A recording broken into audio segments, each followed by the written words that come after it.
Wavesound Audiobooks presents The Spirit Circle, written by Calaby, narrated by Sonya Kerr. Dedication. For Effany, my love, my life, my soulmate. Chapter 1. A Broken Promise. On a Sunday evening in late autumn, Ellen Whitfield returned home from visiting a neighbour to find her dearest friend struggling with the clasp on the front gate, hands clumsy with her eagerness to leave. "It sticks in the heat," Ellen said. "Give it a kick." Harriet checked the street was empty, then hoisted her skirts and did as Ellen had suggested. She stumbled forward as the gate flew open. Ellen caught her around the waist and gave her a quick squeeze before letting her go. "If I had known you intended to come today, I'd have stayed in," she said. "Mrs. Davidson's heart is bad again, so I took some biscuits for the children.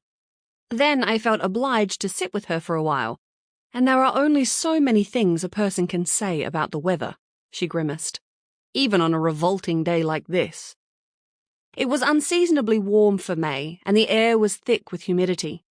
Ellen bore dry heat without complaint, but this clammy weather made her temper spark, and the Davidsons' cottage was particularly airless. "Poor dears," Harriet said, eyes sad as she gazed across the Davidsons' house. "It must be hard for them.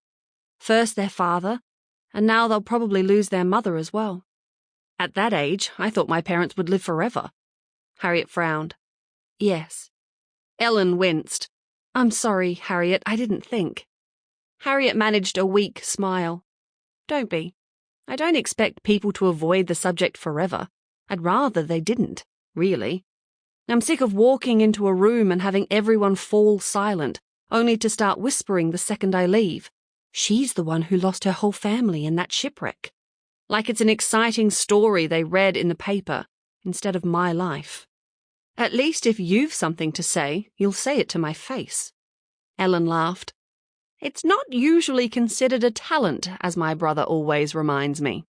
At the mention of William, Harriet's smile faded. That was odd. Could they have quarrelled?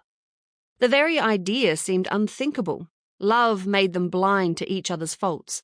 They'd have been married months ago if not for the shipwreck. Now the wedding was drawing nearer, and Harriet was at the Whitfields' home almost daily, seeking advice that Ellen felt ill-equipped to supply.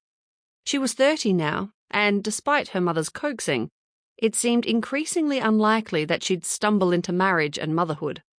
She didn't mourn this as Sample complete. Ready to continue?